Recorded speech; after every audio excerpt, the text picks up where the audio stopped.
So guys, malapit na tayong matapos sa hike. So nakakuha na ako guys. Nilagay ko sa bag kasi marami siyang tinik. So ayun, bibigyan ko yung iba kong kaibigan.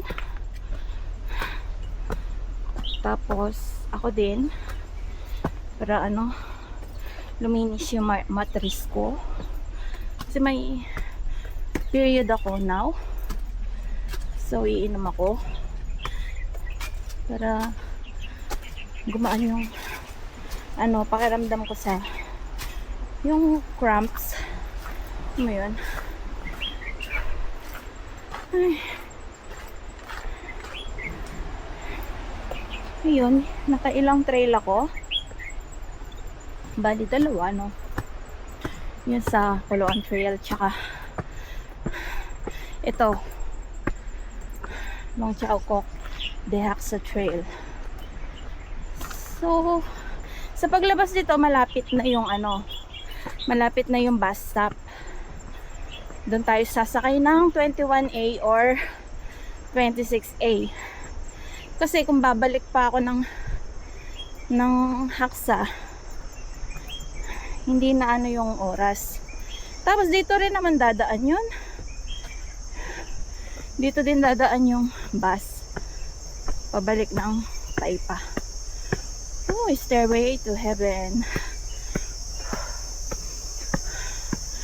Sulit yung pagising ko ng maaga. 4 o'clock ako nagising. So ngayon sobrang gaan ng pakiramdam ko kahit na hinihingal ako. Kasi yung pawis ko nilabas ko lahat yung yung bang mga sa katawan, toxins. So ayun lang guys. Chosan. So guys, dito nagtatapos yung Long Chao Kok Dehaxa Trail. So kung gusto niyo mag-wash muna or mag-toilet, ito. Tapos yung bus stop dito. Dito dadaan yung bus na 26A at saka 21A. Pabalik ng Taypa at Macau. Sulit. Sobrang satisfied ko ngayon. Ang dami kong nagawa. Mas lalo mamaya. Madami pa ako naghihintay na trabaho. So, yun lang guys. Thank you for watching. See you on my next vlog. Bye!